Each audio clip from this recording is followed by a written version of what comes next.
You're watching Drakewing Gaming. Enjoy the video. Hey guys and gals, Nary here from Drakewing Gaming. Instead of me on Twitter, the game you dragged today, I'm coming back at you with a Let's Play episode of Conway. So yeah, let's go ahead and jump right back into it, shall we? Alarm chain, you are up and let's go. He smirks, the flickering candlelight giving his eyes a particularly keen glint. I haven't seen you in women's clothing yet, have I? Maybe my opinion will change, then. That's a compliment you have to work for. I'll pass it on. The maned wolf shrugs, and there are a few good-natured chuckles from around the table again. He rolls his eyes and stands up, leaning over the table to offer you a firm handshake. Your hands meet with an audible clap, and he makes no effort to hide his strength when he grips you. Welcome aboard, lad. His grip is just a little too firm. You're grateful when he releases you a second or two later, and even more grateful that you managed to avoid wincing. The falcon next to Julian's stays where he is, but he nods in greeting to you. So, anyway, you realize that you must have interrupted some conversation. You perk one ear to listen as you regard your salmon, preparing to dig in. Hold on, I want to watch this. Samuel is focused on his own plate. The others, though, are all focused on you. You glance around at them. What? How are you planning on eating that? You were so caught up talking to Bandil that you never bothered to think about that. Looking around, you see that the others all have utensils already. Oh, was that something you were supposed to ask Bandil for? The maned wolf looks up from his food and grins at you. Hey, that's a good question. That is a good question. A little awkwardly, you push the plate away so that it's clear you would never do such a gauche thing as eat salmon with your fingers. That's a good question. I didn't see any forks or knives when Bandil was handing out the food.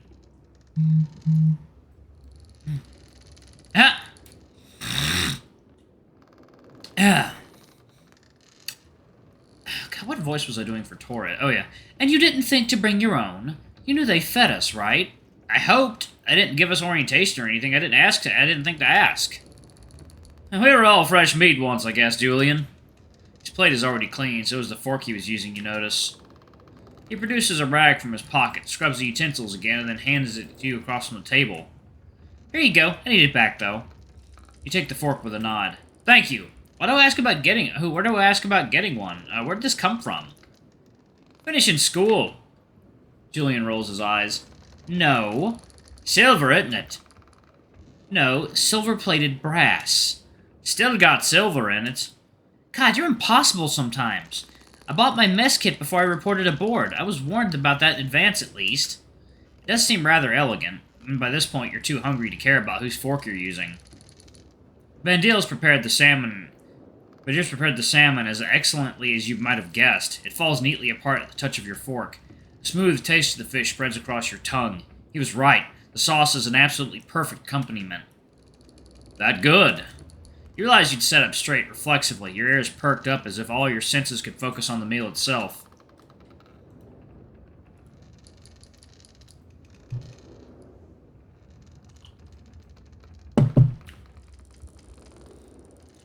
It's absolutely fantastic! The maned wolf, who has gotten busily back to work on his own second helping, pauses and snickers. It's time the fork does that. It's the fork that does that, by the way. But anyway, where are we? Where were we? Right, you were saying, Jules? Caught up in your mission of delivering Samuel's food and the affair of the fork, you had scarcely realized that Julian was in the middle of a story.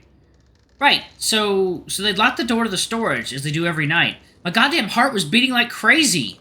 And once he jumps back to where he must have been when you joined, the narrative quickly falls back into place. I was sure he'd be able to hear it across the room. Renford had such an idiotic hiding place right behind the door, if you can believe that. I could see his stupid eyes all wide open, bright as the moon. He uses his hands to open his eyes as wide as he can by way of demonstration. Next to him, Torres chuckles. I mean, the guard was right next to him. As he continues the story, you turn to the maned wolf next to you, whispering quietly, Sam, this is really good. I told you. Julian is too wrapped up in the story to notice your aside. But it worked somehow. The luck of fools, isn't that what they say? Better than none at all. The lizard retorts and then continues with his story while his fork in your hands provides its own accompaniment. Anyway, they were there. There we were. Nobody but the three of us. All the supplies in the fort and the whole night left. Dear Lord, Julian, but you must have been bored as a kid. As the lizard turns around to Torres, an animated gesture emphasizes his words. You have no idea. It was dreadful whenever our family was stationed there. Uh-huh. Falcon seems patently unconvinced. You think it would be every boy's dream to play soldier in a real fort, right? He shakes his head dramatically. Worst fucking place for it. Everyone gets their knickers in a knot. Discipline here, order there. I bet. I swear you'd think us children were supposed to be drilling, too. Just like our brave spit-and-polished fathers. Speaking of which, did yours ever find out? While you wait for Julian's answer, you turn to the asparagus. Slicing a long piece in half with your fork, you drop half into your mouth. It's not as striking as the salmon, perhaps, but the fact remains that Bandil does marvelous work. The maned wolf lowers his voice while Julian keeps talking. Could I... He points to the other stalks of asparagus on your plate, which have remained untouched. Have one of them by any chance? Sure, you can have both. Oh, really? He sounds unexpectedly delighted, as though he wasn't expecting that answer. I've never been the biggest fan. Your loss! The maned wolf says it happily, though, picking both the remaining stalks from your plate and ferrying them deftly to his own.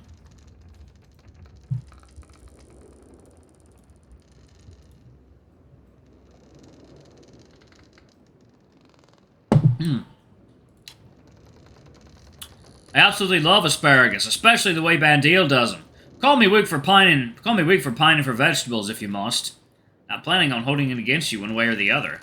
You promise with a smile on your muzzle, watching Samuel go after the asparagus with unabashed relish. Your attention is captured once more as the other conversation breaks into laughter. I'm serious. You don't think I've got a razor in my mess kit? What? You mutter the question softly to Samuel, who shakes his head. It's Julian. I'm sure he's talking about shaving everyone again. He does indeed seem to be doing just that. Don't you think shaving you is just some idle tree? It's just some idle threat. He playfully punches the air in front of him. Why, how often have I been surrounded by one of your like, menacing me with their pelts and their fleas? But like that. 1, 2.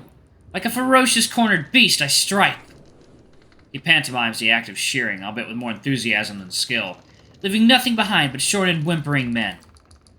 Shorn? He means shaved, idiot. You lot of uncultured boors? Well, as I said, if the sharpness of my tongue doesn't get you, the sharpness of my razor will. Looking around, he finds nothing but shaking heads. You still don't believe me? No, it's just that it might be the stupidest fucking thing I've ever heard in my life. Astonishing, Jules. Not to mention, don't you know how stupid it is to reveal your plans? Guess who's going straight overboard now if this beard goes missing? I'll blame it on James. What? Julian grins broadly, his scales shimmering in the warm lamplight. See? Look at him. Too confused in the moment to even think of a defense. He didn't even have a fork. Nobody gets shears or a razor or anything. This alibi doesn't delay the lizard for more than a second before he beams wider. For my mess kit, which he'd already learned to raid, seeking my cutlery, it's a perfect plan. You know there are witnesses, right? You were having a perfectly civilized discussion about vegetables when you started going off about your razors. So who do you think anyone will believe, You or me? Alright, maybe it's not a perfect plan, but it's pretty good, and... He dismisses the whole side topic with a wave of his hand. That's not what we were talking about. Right, we were talking about you getting your smackable little ass kicked for thievery. No, we weren't talking about that either. Where was I? Right, a whole night of stuffing ourselves with Pontefract cakes, and the dried meat they'd stored, some pastry they'd already baked for the next day. There you go.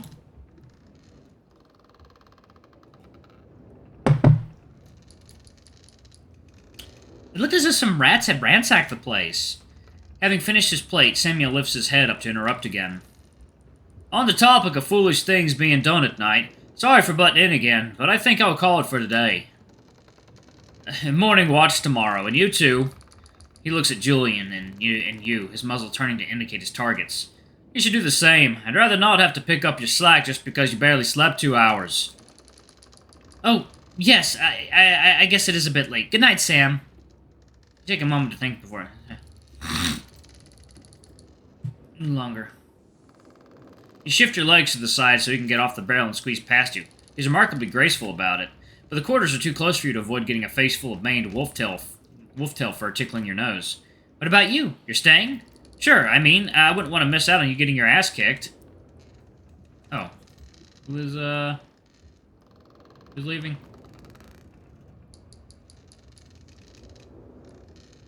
Julian indicates targets. Oh, okay. Wait, who's heading to bed? Is it Samuel? Is it Samuel? Okay. Like so he can get off the barrel and squeeze past you. He's remarkably graceful about it. Okay, yeah, head to bed as well. Okay.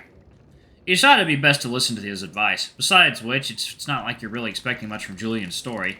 If he's heading off, I'm going to, too. Wait, really? I was just getting to the good part.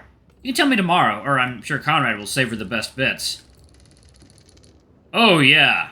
The lizard looks disappointed, but nods. I suppose it is late. I'll probably be coming along soon. Can I have... He gestures to the fork he'd given you.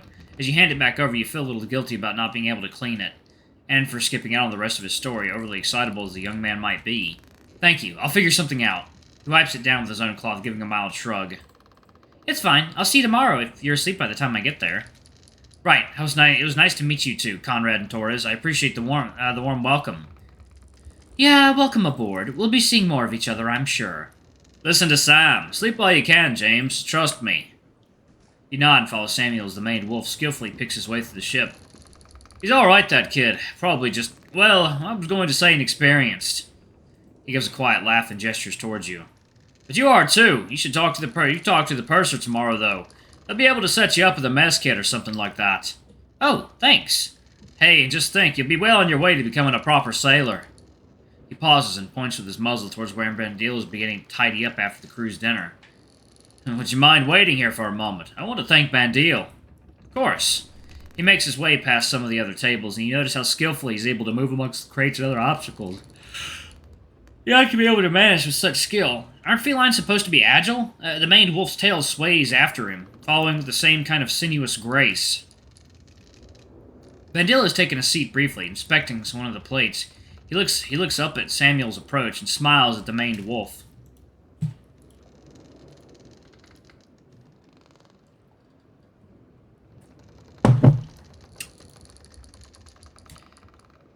You can't tell what they're talking about, but as promised, it's a short conversation, and a few seconds later, Samuel is back at your side. Just wanted to thank him again for the extra helping. He didn't have to do that. You didn't have to either. He licks his muzzle with the recollection. Oh, that asparagus. Best part of being ashore is the supplies. Anyway, now, you're number 36, right? Do I remember that correctly? That's right, the third post I was told. I'm trying to remember everything I can. It'll all be second nature soon enough, especially things like that. He smiles as if offering you the advice and confidence. First thing you want to remember definitely is where you can get some sleep. The first day hasn't been especially trying, but even still, you can feel hints of the kind of exhaustion hardworking sailors must feel so keenly. When you reach the post, it's clear enough where a hammock is supposed to go. Beyond that, I suppose I'll also remember where the hammocks are. Yeah, they're clear. Yeah, they clear them away to keep things tidy, obviously. These crates here... He nudges one with his foot. You find 2 white linen hammocks within. For you and Julian, you imagine. Samuel looks at your blank expression and grins. Alright, I'll help. Just this once. As a favor. Thanks. Actually, I'm going to pause it right there. Thank you all so much for watching. Don't forget to like, comment, subscribe, ring that notification bell, and check out our Patreon if you can. It always helps. Before I go, I'm going to give a quick shout-out to our lovely bronze tier patrons. Thank you all for all you do for the channel. We greatly appreciate your support. Thank you to our silver tier patron, Cade Silver, and thank you going a bit above and beyond. It's greatly appreciated. Thanks to our 2 gold tier patrons, Zeke and Toby. Y'all are awesome. We love you. Thank you for subbing to Ultimate Tier. Anyway, if y'all want to get your names in the credits, get access to all of our not safe for work contents as little as $5. Alrighty, I love you all, and I'll see you all in the next video. Bye-bye!